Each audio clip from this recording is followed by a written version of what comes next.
Dear guests and ARS members and members of ACMAO, welcome to today's educational event, which has been organized by the ARS Toronto Robina chapter and the Armenian Canadian Medical Association of Ontario. I would like to thank the organizing committee for planning this very important event. Today's topic, weight loss medications, GLP-1s, Ozempic and beyond, and the importance of nutrition on health and well-being, was chosen because it is an important one that affects many of us. If it doesn't affect you personally, it affects a family member or a friend or a colleague. I now would like to invite Dr. Cyril Tatajian, Vice Chair of ACMAO, who will welcome you and speak a little bit about the important work that ACMAO is spearheading this year. Thank you, Dr. Tatajian.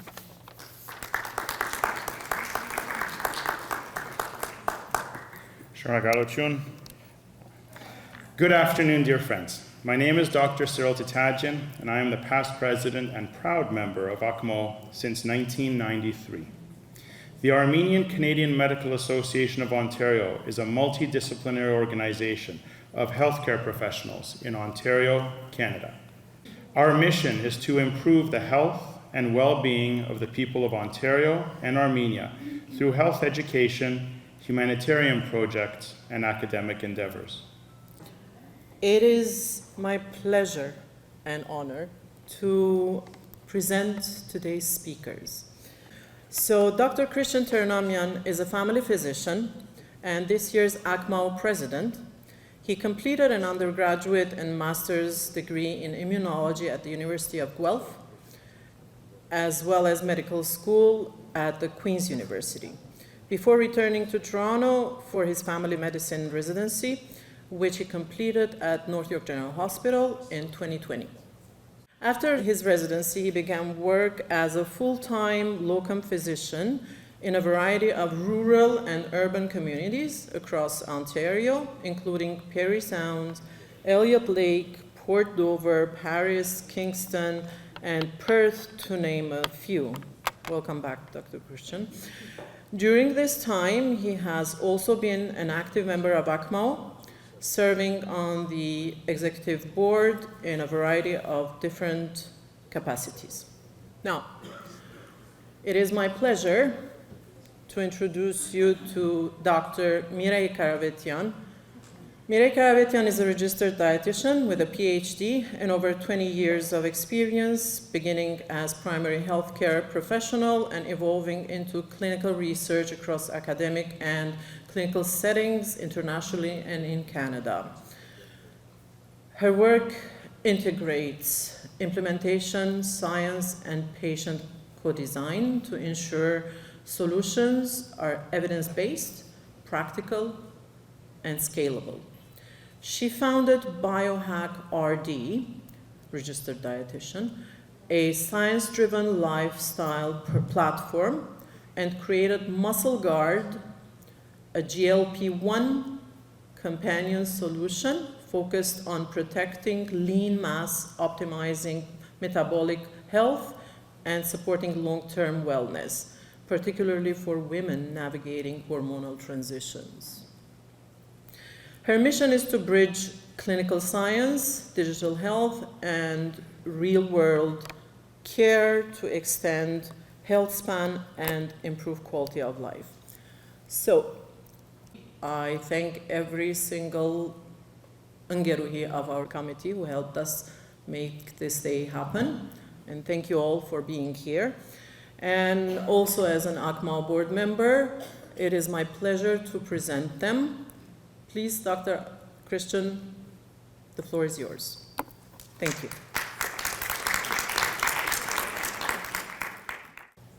So, Pari Gesor Polorin, Shunaragalam Ter Haraveri Hamar Isor, Imanunus Dr. Christian Ternamyan. Good afternoon, everyone. Thank you for the invitation. My name is Dr. Christian Ternamyan. And today I will be speaking to you about the GLP-1 medications like Ozempic that everyone is talking about these days and how they are changing the way that we treat diabetes and obesity. Before I get started, I'd like to remind everyone that this lecture is for educational purposes only. and that I don't have any financial disclosures to report. I'm not paid by any pharmaceutical companies to be here. I don't make any money giving this presentation. So I'll try and keep this as objective as possible. This is what I will attempt to cover during my presentation. We'll start with some basic definitions and discuss what makes it difficult to lose weight and sustain weight loss. We'll talk about the discovery of the GLP-1 hormone system in the 1980s and how these medications were developed to mimic the human hormone and to treat diabetes and later obesity. And I'll address some commonly asked questions that I get from patients about these medications, things like dosing and cost and safety and side effects. And then finally, we will end with some information about ongoing research in the field of obesity medicine. Okay, so what is this jumble of letters, GLP-1RA? This is an acronym. It's a very complicated name that we can just think of as Ozempic when we hear it for the purposes of this lecture. But it refers to a class of related medications. We will next define obesity and diabetes. So what is obesity? So obesity is a chronic disease characterized by the accumulation of excessive adipose or body fat, which increases the risk of developing a number of other medical conditions, including cardiovascular disease, liver disease, sleep apnea, arthritis, and of course type 2 diabetes.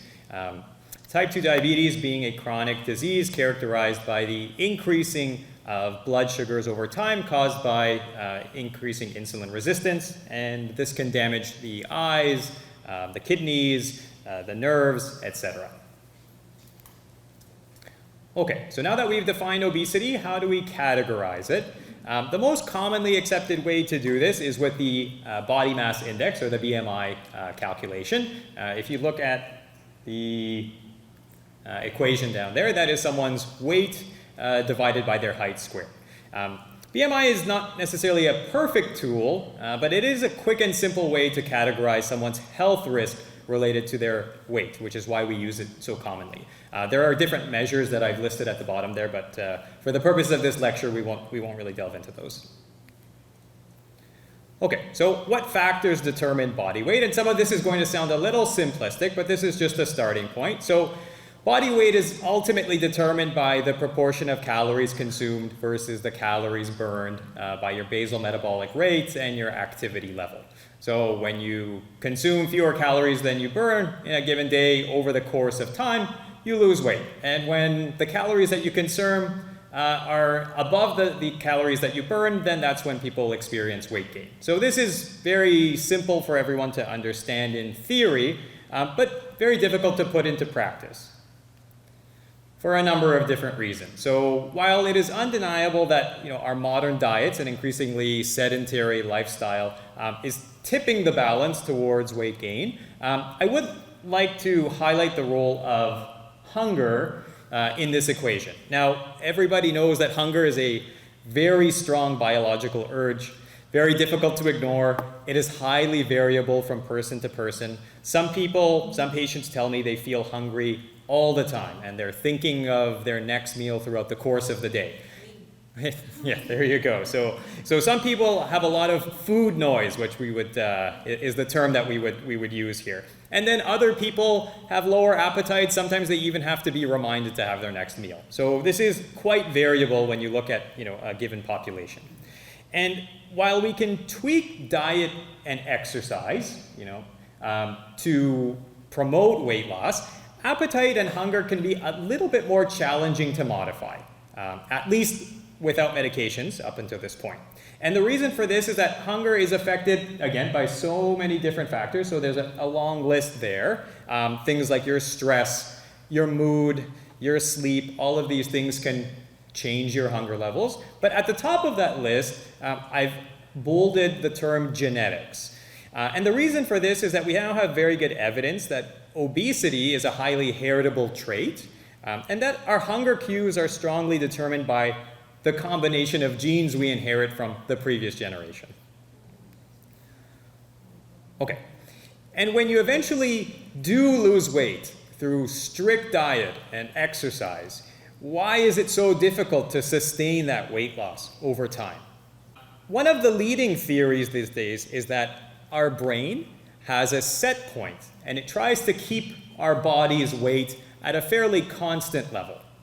So when your weight drops below that set point, your brain and your body will try to stop and reverse the process by increasing your appetite and decreasing your metabolism until you get back to that set point or close to it.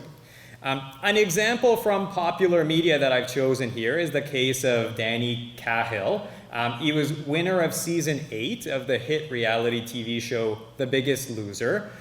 So on this TV show, overweight individuals engage in very strict diet and exercise, and they lost significant amount of weight. And the individual, I think, that loses the most weight ends up winning the grand prize at the end. So this was Danny Cahill. This was him before the reality TV show. This is him after he lost 239 pounds over the course of 6 months. So this is an incredible feat to achieve with diet and exercise alone. But Danny was able to do it. Sadly, over the next 7 years, Danny gradually reaccumulated the weight for a variety of reasons. There have been interviews with him. He's cited, injuries that he sustained trying to maintain this intense exercise regimen and other life stressors that have made it difficult. So over the course of the years, Danny unfortunately regained a lot of this weight. And this would lend, some support for the hypothesis or the theory that we were talking about, the set point. His body sort of drove him back to the set point that it was comfortable with. And this highlights the fact that, again, obesity is a chronic disease that requires ongoing management. Okay, so now that we've established that weight loss is challenging to achieve and sustain over a long time, what can we offer to patients to help manage their weights? Well, of course, a healthy diet and regular exercise are the first recommendations we make to patients. And talking to a dietitian like Dr. Karavetyan can certainly make you make these changes healthy and sustainable over a long period of time. Some patients find it helpful to engage in CBT, which is cognitive behavioral therapy. This is a form of psychotherapy that aims to change the way that we think about eating and our appetite and meals. So some people find this quite helpful as well. When these measures don't achieve the weight loss that we're hoping for, then oftentimes patients will come to our office and ask, are there any medications that I can try to help me with my weight loss journey? And before these new medications like Ozempic, the GLP-1s, we didn't have too many different medication options that were too effective. I've listed 2 medications on here. The first is something called Orlistat. It's been around since the late 90s, early 2000s. It blocks the absorption of fat, and for this reason, people lose a little bit of weight, about 5%. The problem with this medication is that oftentimes it causes some unpleasant gastrointestinal symptoms, and they can get oily stools and sometimes fecal incontinence, so losing control of your bowels because of these oily stools. So you can imagine this is not a particularly favorable side effect profile for a medication. So Orlistat is not all that popular. Contrave was another medication. It was FDA approved in 2014. And with Contrave, you get maybe a little bit more weight loss than the Orlistat. But again, about 5 to 8%, which is not near what we're starting to get with the GLP-1 medications. And so I've listed the GLP-1s under those 2 medications. So we have the GLP-1 RAs. These are medications like Ozempic and Wegovy, which is really the same medication, as well as some older medications like Victoza and Saxenda. And on the bottom line there, I've highlighted that the newest medication class, these are called dual agonists. These medications target 2 separate pathways that control appetite. And so these would be the medications that we know of as tirzepatide, which goes by the name Mounjaro or Zepbound. Okay. So what is the GLP-1 hormone system, and when did we learn about it? So GLP-1, when we say this term, this refers to a hormone that we all make in our body. So everyone here makes GLP-1. Animals make it as well. It's a chemical messenger of sorts. So when you have a meal, when food hits your stomach and intestines, your body releases GLP-1 from the intestines, and this goes through the blood to your pancreas, and it stimulates the pancreas to release more insulin. So when scientists found that GLP-1 can stimulate insulin release, they thought, boy, this would make a great diabetes medication. The problem with the GLP-1 that we make is that it's not very long-lived, so it lasts about 5 minutes in the bloodstream. So you can imagine to use a medication like this, you would have to be injecting it around the clock, and that's not very feasible or appealing to many patients. However, this all changed when an endocrinologist, Dr. John Eng, found a compound in the saliva of a lizard called the Gila monster, which is pictured there. So that was the lizard on my first slide. So he was studying the saliva from this lizard and looking for compounds that could be used for medical purposes. And he isolated a compound that worked really similarly to GLP-1. The benefit of this compound, which he called Exendin, is that it lasts for about 4 hours. So that is several magnitude more than GLP-1. And so the patent for this medication was then bought by a pharmaceutical company, which made the first GLP-1 medication called Byetta.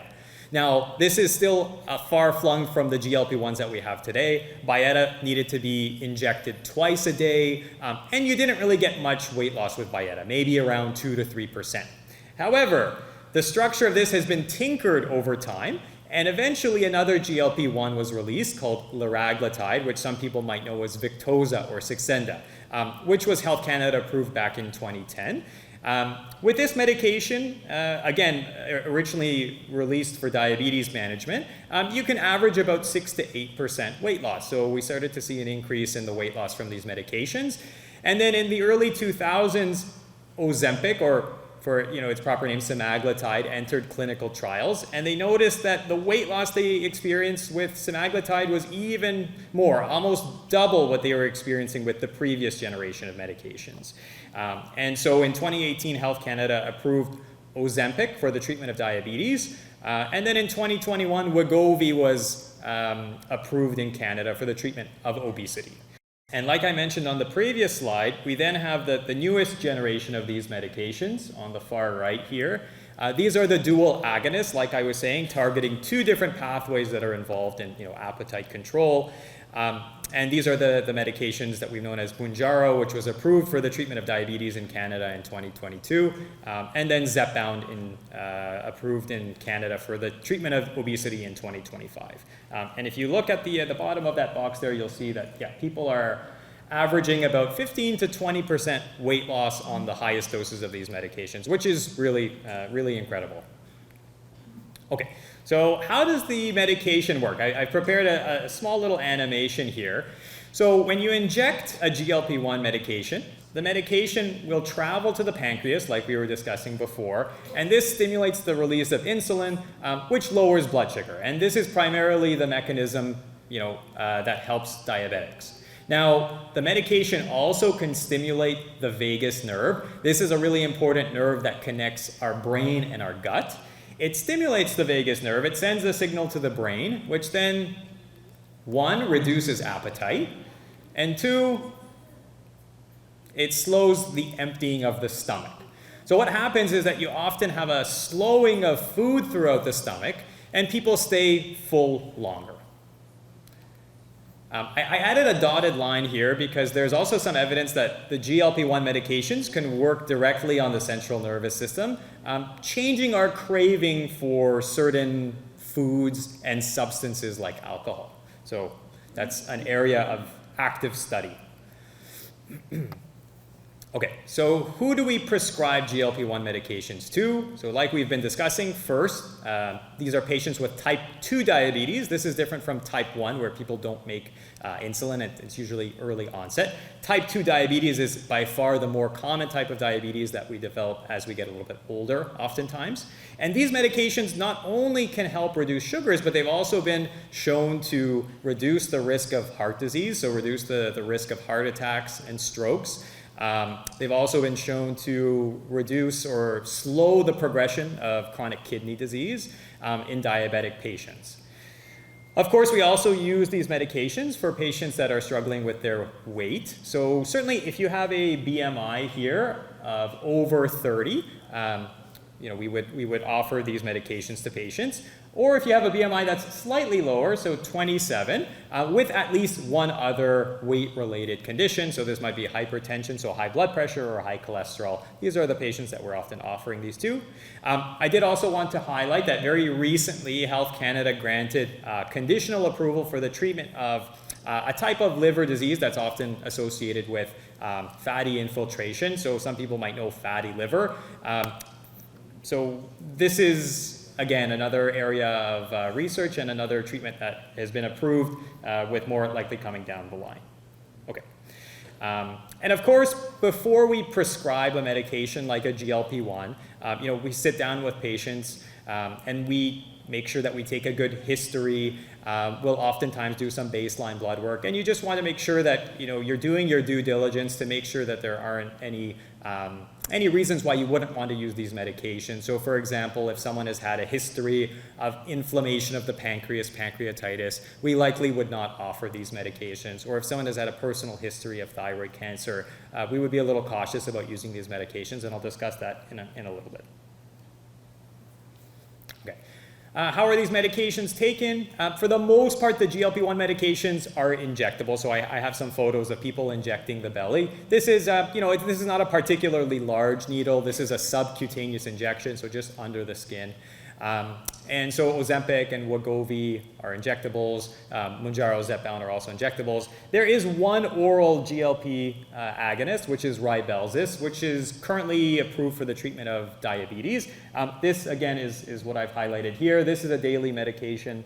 You have to take it 30 minutes before meals. And typically, I would say that the weight loss that people experience with the oral form, Rybelsus, doesn't come close to what they would get with the injectable medications. But what researchers are looking at is, can we push the dose of Rybelsus a little bit more than is currently approved? And they're finding that certainly with higher doses they can get weight loss that maybe gets close to what we're getting with the injectable medications. Okay, so oftentimes patients will ask, how much weight will I really lose on these medications? I've added some percent here. This is total body weight loss that you can expect with each dose. And I mean, this is a rough approximation. Everyone is different. I will point out that there are, Ozempic or GLP-1 non-responders. So there are some people that take these medications and they don't really experience any appreciable weight loss. And, it's certainly frustrating. And I would say probably that proportion that we see is about maybe 10 to 15% of patients that are non-responders. Although this is a little bit smaller with tirzepatide, likely because we're targeting two different pathways. And with future medications, this number will probably also decrease. So again, if we just highlight here with semaglutide, which again, if you want to think of it as Ozempic or Wegovy at the highest dose, so this is a 2.4 milligram injection per week. You might expect on the higher end to lose about 10 to 15% of your total body weight, which is pretty impressive. And then when we look at tirzepatide at the highest doses, 15 milligrams injected once a week, you might experience closer to 23% total body weight loss. So pretty impressive when you consider the previous medications that we had were maybe giving you about 5%. Okay. Oftentimes I'm asked, how much do these medications cost? And of course, these medications are not available in generic form just yet, so they are quite pricey. And I've listed again, rough numbers there. There's a bit of a big range because this depends on which formulation you're trying to acquire. So whether it is the diabetic form, Ozempic might be a little bit cheaper than Wegovy, and certainly this varies by dose as well. So the higher doses will also fetch higher prices. Some people might have some insurance coverage that allows them to access the medications, typically for type 2 diabetes. And I did want to include some recent news stories that mentioned that semaglutide, at least in Canada and a couple of other countries around the world, has come off patent. So likely we are going to start to see generic forms of these medications coming down the pipeline, which will drive costs down. So stay tuned. Okay, another popular question that we get is, what side effects can I expect when I take a medication like Ozempic? This is a very, very good question and a very common question. Probably the most common side effects that people report to us are gastrointestinal in nature, so of the stomach and of the intestines, because this is primarily how the medications work. So you can imagine if that you're slowing the transit of food throughout your stomach, you're going to feel full longer. Maybe you'll feel a little bit more nauseous, maybe a little bit more bloated, have some abdominal pain, maybe a little bit of vomiting.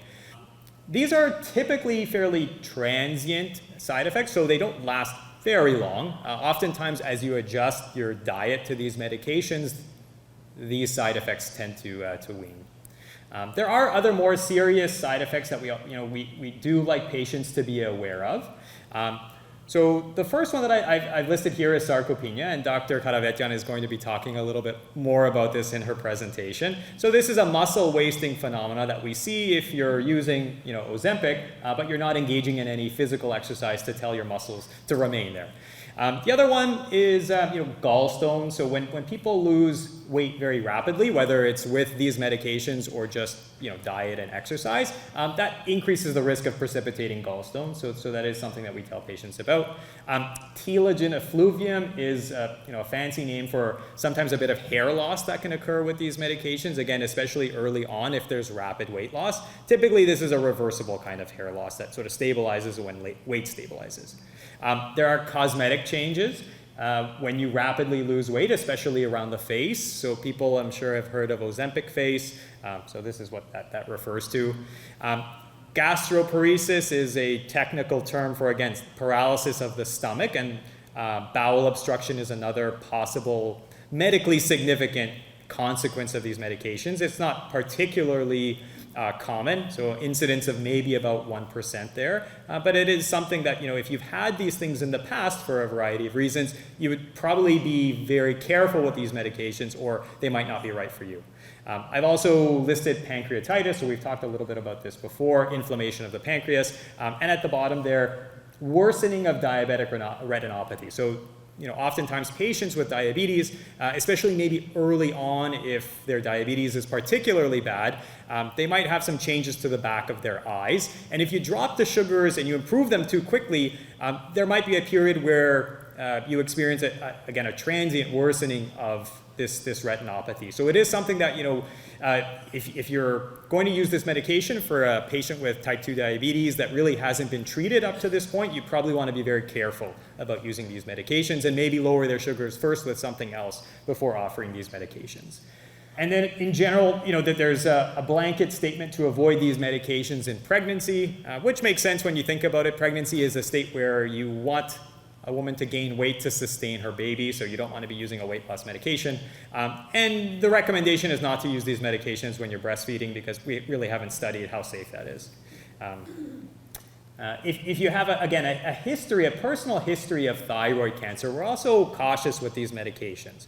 The reason for this is that the initial studies that they did in mice and rats showed an uptick in thyroid cancers with these medications. Now, this hasn't necessarily been replicated in humans, but it is something that we tell people to be very cautious about. So just because we haven't seen it so far doesn't mean that we might not see an increase in 10, 15, 20 years. So it is something that if someone has a personal history of thyroid cancer, we're very cautious about using these medications.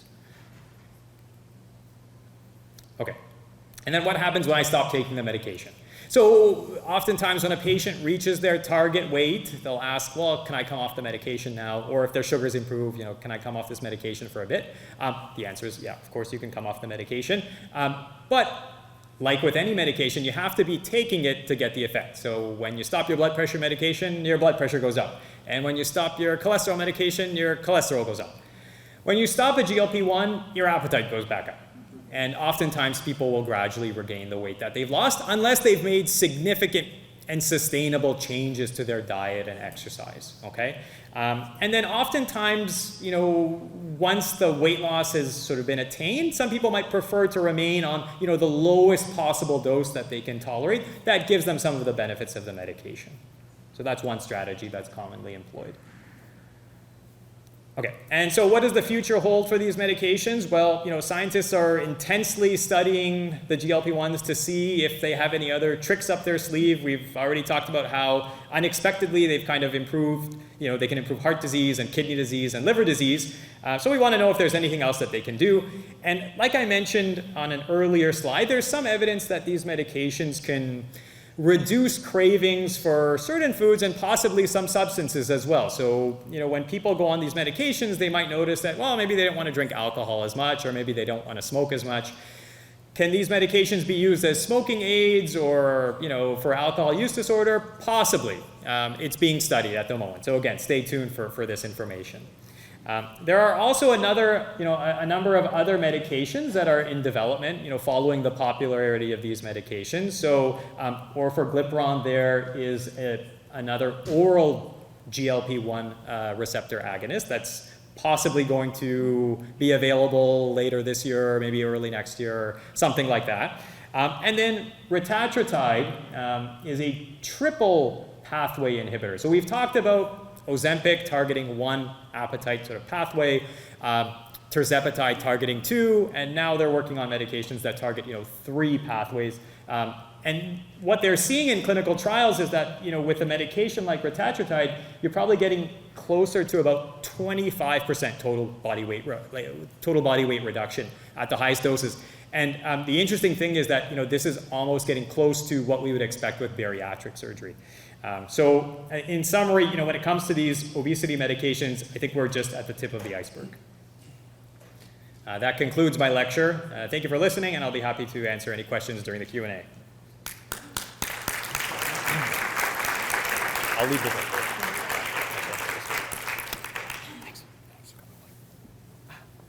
Thank you, Dr. Christian, for this very comprehensive and informative lecture. Thank you very much. I would like to invite Dr. Mirei Karavetyan for her. So this is the whole point of looking at this, they say looking at the apple from different perspectives, you know, from a doctor and a nutritionist, so that we know, we get the perspective of what to do. After Dr. Mirei Karavetyan's lecture, we will have a Q&A session. So prepare your questions. I know somebody, Dr. Ternamyan here, is preparing his questions so that we agreed on grilling the lecturers later on. So please, Mirei, the floor is yours.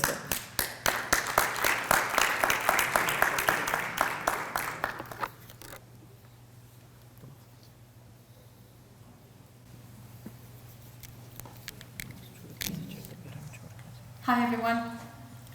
So, Dr. Christian is the sweetest one. He's a medical doctor. If you want some lives to be saved, you go to him. If you want to protect your life and health, you come to me. Okay? So, my doctor is not saving lives today. Okay? Anyone heart attack? Him. So, I'm an expert in lifestyle medicine. Yeah? Lifestyle medicine, it has 6 pillars. One of them is the food you eat.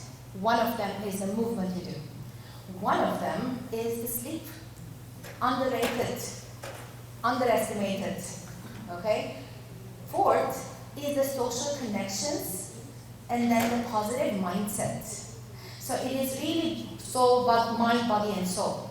It doesn't come, and I always say that this week, I had too many lectures with the Armenian community. Some of you already have heard this part from me. It's kind of like a cable that has 6, whatever. And if you break one of them, the whole thing kills. So we cannot outrun a bad diet. We cannot outrun a bad sleep. Each one of them has to be strong enough as the strong pillars of our life. So mind, body, and soul, they come together. We cannot isolate one from another, okay? But because Dr. Christian was too serious, now I have to become a little bit unserious. So I need to ask you, to stand up, I'm so sorry, I'm going to annoy you a little bit, we're going to do a little bit of movements because muscle is life. And today we have to not preach, but actually do what we preach. Please. So, who wants to be forever young? Please raise your hands. I think that's what everybody's saying, right? GLP, not GLP, we all just want to be forever young, right? So you have the video. We will have a movement. There will be this lady coming out, and she will let us know. We can start doing exactly what she's doing. Don't be shy. I've had this video walk in India, Bangladesh, Dubai, Qatar, Lebanon. So you can do it, they can do it. What is it? There you go. Raise your hands. Raise your hands. Let the blood circulation go on. Because I need to listen to me when I talk a bit later. So we need to open the blood circulation. Excellent.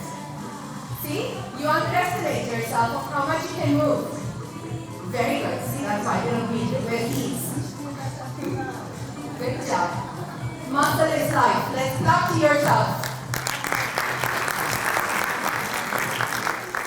So, I don't like to speak a lot from my slides. I like storytelling. My slide will come in a minute, but I want to tell you something. Integrating, having practical ways of integrating exercise, healthy habits in your life is much better than achieving perfection. A lot of people, when it comes to health, they want from 0 to hero to jump in 3 months at most. Most people want 21 days. Okay, change your whole body and lifestyle in 21 days. There's nothing that happens in 21 days. Okay, so the thing is that my topic will not be against or with GLP-1. It will be whatever your choices are, protect your muscle. Because muscle is life. Okay? So, remember that exercise is one of the best antidepressants. Exercise is one of the easiest ways to get rid of any negative side effects from your life. And long-term and short-term. I will start with staying forever young. Aging is a privilege, not given to many. I keep on hearing many people nagging about aging. Not everybody has that privilege. If you've been given that privilege, take care of every day that you've been given as a gift that you might not have tomorrow. Okay? So take care of that body and gift that has been God given to you and earn it. Every day is an opportunity for you to earn that day that has been given to you. So, defining age reversal comes with nutrition, exercise, and achieves molecular health. Molecular health in the cell level, okay? So what do we want from all this? Why do we age? We age because oxygen does not reach our cells well. We age because our body becomes inefficient. We age because after the age of 35, our body starts becoming inefficient. And this is why lifestyle change becomes more important after the age of 35. That does not mean under the age of 35 don't be healthy. On the contrary, build the healthy habits so that when 35 starts and on, then you have already accumulated the healthy habits, you just need to improve them. Okay? But after the age of 35, kind of the return of investment for exercise and healthy lifestyle is very high because you're really protecting. Until then, I think whatever you'll do, you'll be fine, and after that, you need to protect it intentionally. So here, I want you to understand what happens when we age. Three things, mainly. Okay, so there is this big word called telomere. I want to remind you because it's like a fancy word. So it's your chromosome, and these telomeres become shorter and shorter as we age. But do we have a way to protect them?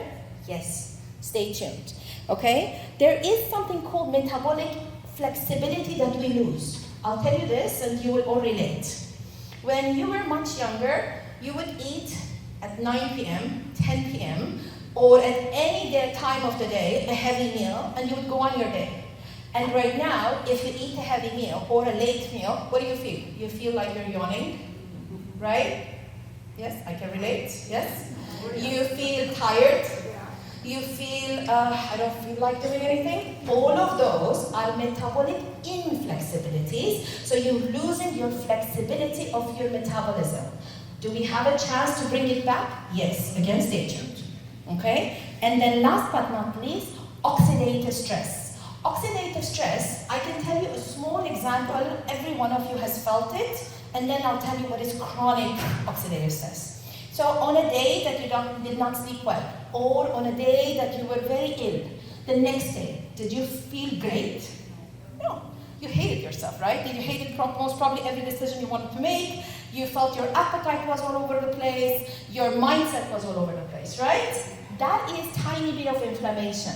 Now, the problem is that there is chronic silent inflammation, which comes by sitting all day long, which unfortunately right now you're doing, but I got you moving, don't worry, I got you. Okay? Second, not sleeping enough. Third, going back to lifestyle medicine, having all these negative thoughts coming into our heads. And here, a side note I want to say, 75% of autoimmune diseases happen to women because women are overthinkers. Stop being overthinkers. Don't. Learn a little bit from the men. They let go. Okay? And I'll tell you this, again, stay tuned. There are stuff that you can do to change your mindset. And you're going to tell me that all the questions to my answers are going to come to exercise, but they are. Okay? So here comes this low-grade inflammation that is coming from our kind of bad lifestyle. What happens is it becomes our best friend. It grows with us, without us knowing, without us feeling. And then one day, we are feeling tired most of the time. We're having foggy brain. We're having memory issues. We're feeling tired, lack of excitement. All of these is you've lost your metabolic flexibility. Can we bring it back? Yes. That's the cool thing. Okay? So basically, you are as healthy as the ability of your body to get oxygen into your muscles, into your cells. How healthy is your mitochondria?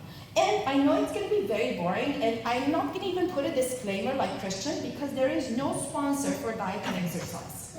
Okay? There will be no company that comes and pays and says, Mireille, I will pay you to tell people to eat healthy and make them use what they have, muscles. Nobody will pay us.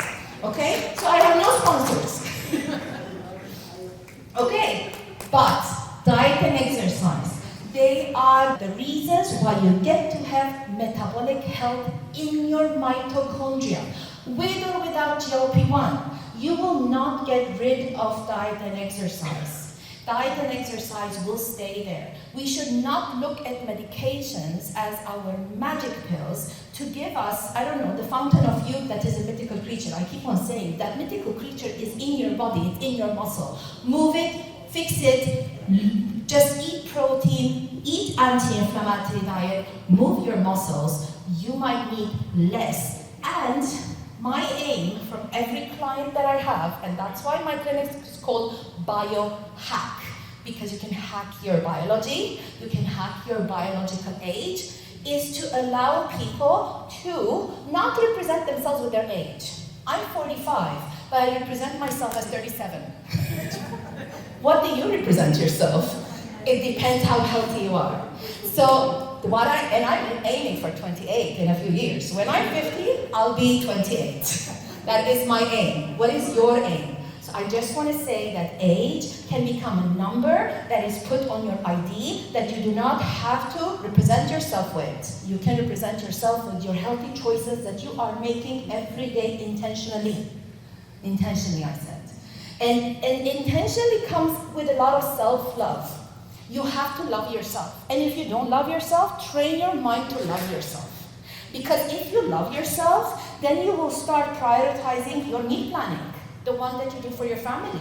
You will prioritize how many moms here, or how many grandmoms, take their kids or grandkids to gymnastics and basketball, and I don't know what. Many of you.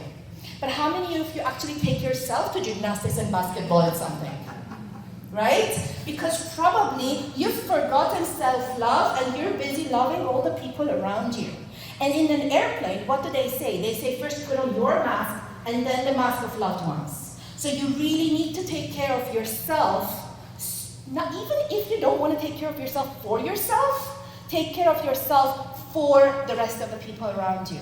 For two reasons. I'm a mom, I have a boy and a girl, and I want to role model for them that self-care is not something I should be ashamed of. That self-care needs to be part of like brushing my teeth, just like that, exercise, cleaning my mind, eating healthy has to be part of my normal. It is called kind of self-hygiene. So maybe we have to widen the definition of self-hygiene into not just showering and brushing teeth. Let's move on from that and maybe go into cleaning our mind, body, and soul. Okay? So again, very boring, diet and exercise actually make your mitochondria healthier. Wow. So some nerdy studies, because I'm a scientist, I'm also a nerd, I can be fun, but I'm also nerdy, is that diets that are highly anti-inflammatory are impactful on those telomeres. Remember those telomeres that I said in the chromosomes that they become shorter when you age? Well, if you eat anti-inflammatory diet, you actually protect those telomeres. So anti-aging, okay?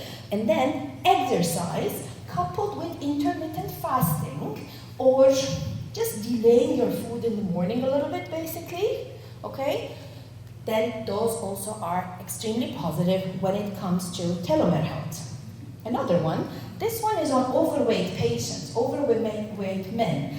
Why they don't do a lot of studies on women? Women are complicated. I work in a lab, we study women, and women are complicated. It's so difficult to have them. You really have to be passionate about women's science to do science with women. So men are easier. But why I have this study is that it is overweight men. Why I brought in the overweight? Because very often, most studies come from healthy men, and they're healthy anyhow. Healthy 22-year-old white men. No matter what they do, they'll be fine. So we don't care about them. We want to see if an intervention actually protects an overweight person where pathophysiology has already started. And I'll tell you this, again, the diet and exercise improved their system's ability to allow oxygen delivery to the mitochondria. Remember this that I told you? You are as healthy as your body's ability to bring in oxygen to your cells. Remember this? Okay. Now, after I brainwashed you about oxygen and cells, how do we measure it? Right? We measure it with something called VO2 max. I was lucky enough that I did it yesterday. I'll tell you what that is. Sometimes in some conferences, I would actually have the machine of VO2 max and would show how it is. One of my favorite toys that I can play with.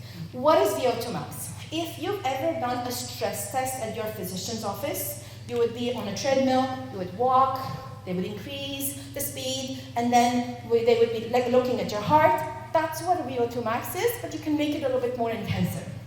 Okay? So VO2 max is a very strong clinical indicator of, are you ready? When is your next heart attack? So you can actually predict it, measure it, improve it, delay it. Isn't it fantastic? Who wants to have delayed heart attack?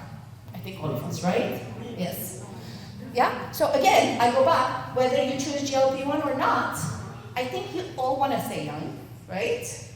You all want to stay healthy, and you all want to delay a potential heart attack. So here comes that you can actually do this by measuring your VO2 max, because that measures how fast and how much your body is able at a highest exercise level for your body to deliver oxygen to all your cells. And guess what? I'm going to come back to my boring slide and say, the more muscle you have, the more you can actually bring oxygen to your cells. So, this is actually me. That's a cute video. I want to show off because not everybody does this. So I'm going to show you. This is me on the bike doing my VO2 max. So what it does is you wear a mask, you breathe into it, it measures the oxygen and carbon dioxide, and then it tells you, and the cycle or the treadmill keeps on increasing the intensity until you say, I cannot do this anymore. And then there is a metric that says, for your age and for your sex, if that was an okay number. If not, then you can improve it. See, we all go to our physicians and we check our lipids, our sugars. right? We give blood. It's kind of invasive, right? So a needle goes in and then you give blood. This is a non-invasive tool because all you have to do is be on a treadmill or on a bike and just spin and then see what is your capacity, look into it, measure it, just like a dashboard. You know, for anyone who works in business, you've got dashboards and KPIs. This is your KPI that you can actually improve. No, I do not sell VO2 max machines. Just in case, I felt like maybe that's where we're going. No, okay? So, how does exercise protect you from prediabetes or another way of calling it metabolic disease? Okay? Exercise is the only non-pharmacological therapy that, wait a minute, it does not have side effects. Okay? It does not have side effects. It improves your metabolic weaknesses. It improves your heart, insulin sensitivity, lipid metabolism, and your liver. Effects occur even without major weight loss. So here, I'm going to tell you something else, which I'm a big advocate. I do not want people to, I think somebody asked, wait, you have a virtual clinic, how do you measure people's weight? I don't care about anyone's weight. I care about their muscle mass. Because you can be obese and you can be normal weight. I care about how much muscle do you have. Because an obese person can actually be metabolically more healthy than a normal weight person if the normal weight person does not have enough muscle. So the paradigm is now changing. Look beyond the scale. Look into measures that you can actually look into your VO2 max and into your muscle mass. These are the two things that actually matter for your health, and you can actually improve your dashboard. You have to see what are you improving. So, muscle, what does it do? It's anti-inflammatory. Remember that slow inflammation that I told you that it gives you aging, makes you brain fog and all that? Well, that's it. It fights against it. Antibacterial and anti-cancer. We have moved from understanding that muscle is not anymore the static thing that makes us stand. It is an organ that produces a lot of hormones or neurotransmitters that are anti-inflammatory. So, I'll tell you this, all your organs, okay, kind of react to your body's lifestyle. The only thing that protects you from your negative lifestyle is your muscle. Keep it strong, okay? So, here comes, and I just want to show you this, that regular physical activity lowered cancer incidence, and this was in group that already had previously cancer, so this was a remission, okay? They decreased the remission of cancer by 40%. Which drug promises you, without any side effects, to protect you from another remission of cancer, or protect you from cancer? There is none.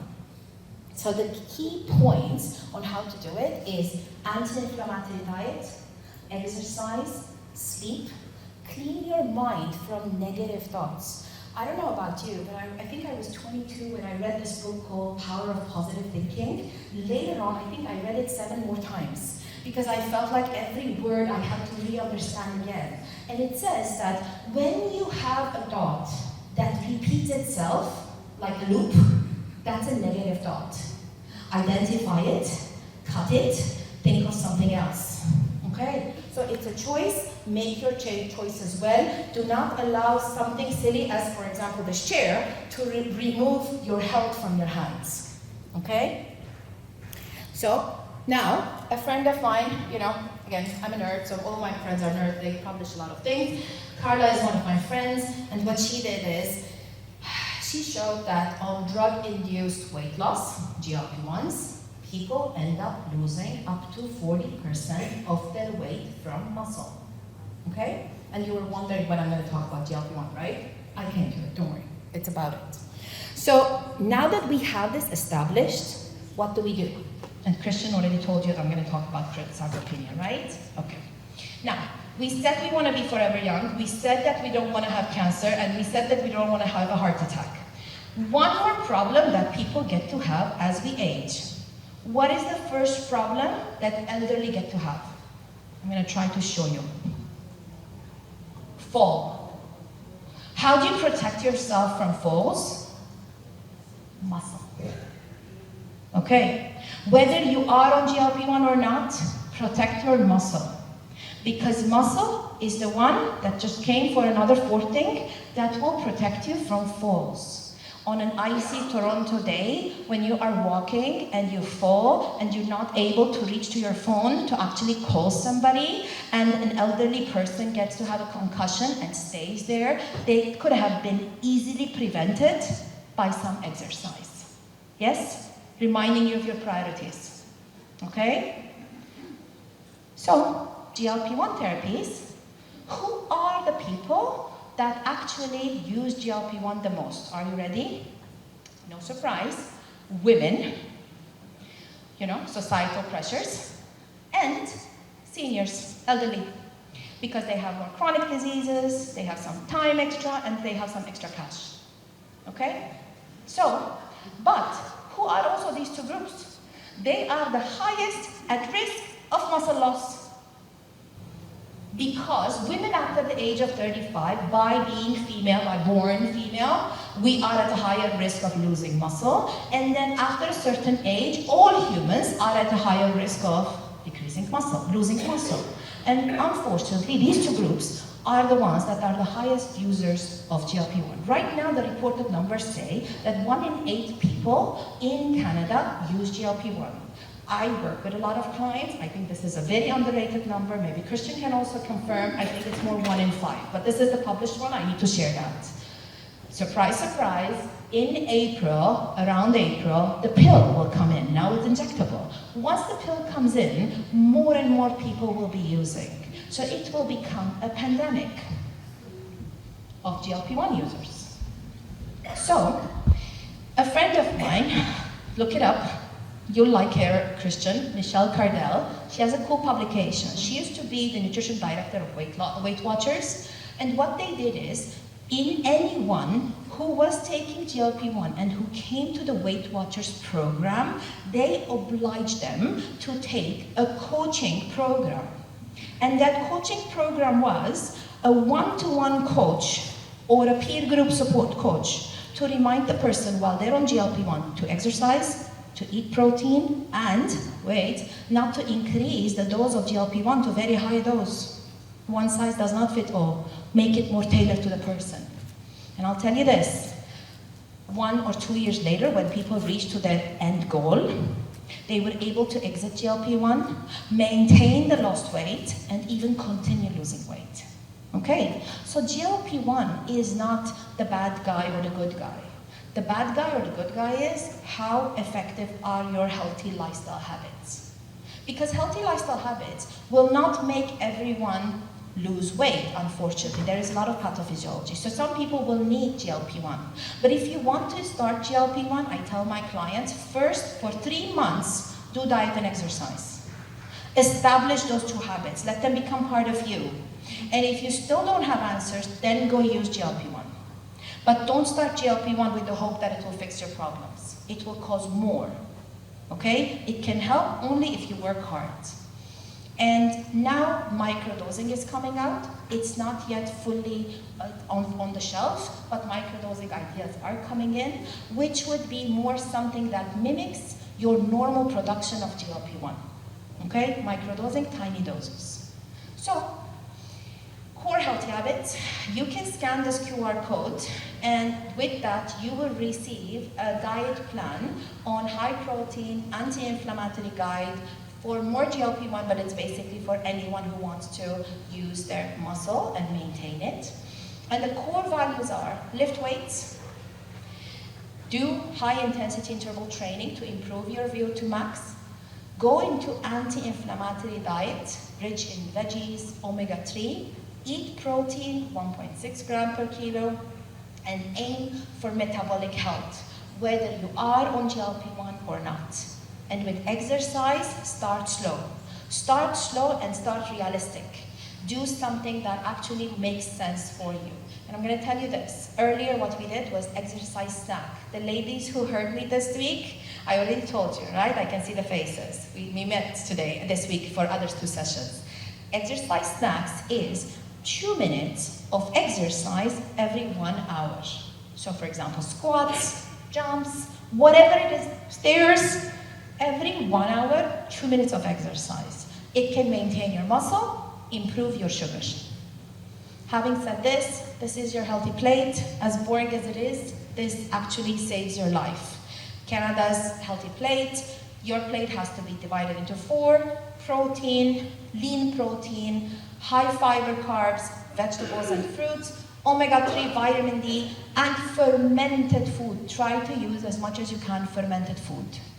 Last but not least, because I'm obsessed with women's health, I actually changed the name, Alice, I forgot to tell you. I'm developing a health app called Myla, because my daughter's name is Mila, so it has to be Myla, okay? And Myla's a health app that will become a companion to GLP-1, and it will protect the muscle of anyone who chooses to take GLP-1, but it will be women-centric. Women-centric, made by women, for women. I'm the girl with QR code, so if you want to see more about the website, right now it's a web app, you can scan that QR code. Because women deserve to live long, to stay strong. And why I'm obsessed with women? Because women are the key of communities. We are to take care of people. If we're good, if we're healthy, our communities are healthy. Stay strong. Thank you for listening.